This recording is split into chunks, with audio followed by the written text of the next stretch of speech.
Machini kino nyako Ramogi, Piny owacho chako chenro mar chwalo weche mabiro tayo yor tiyo gi mbui e pacho ka.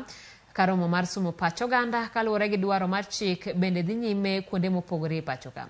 E boma ma Kisumu romo makamano yawa yanga gi komanda ma kaunti no Flora Moroa mane olero ni chik matayo tiyo gi weche mbui koyudo puoth to piny owacho kokale bad Migago mar arita kwe biro kawo okenge mag chik ne ng'ata ng'ata ma ibiro yudi ka tiyo gi mbui e tok chik.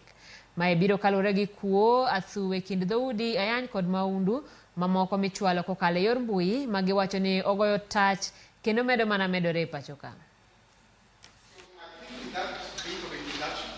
Regulations are addressing major issues such as one, how do we manage cybersecurity operations? So we are talking about cybersecurity operation centers at the national level, at the regional level, and also at sectoral and even institutional level because of the nature of how our government is structured.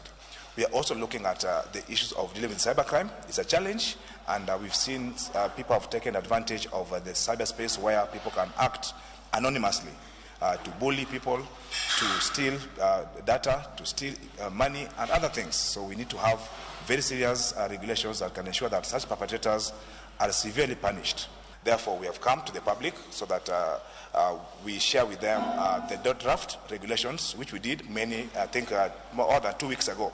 So that now we can incorporate their comments so that we can have people's-driven regulations that can support the agenda of keeping a secure and safe cyberspace for all Kenyans. We have witnessed a lot of misuse of the social media, particularly on fanning even animosity, tribal or ethnic tensions, attacks on individuals, particularly politicians.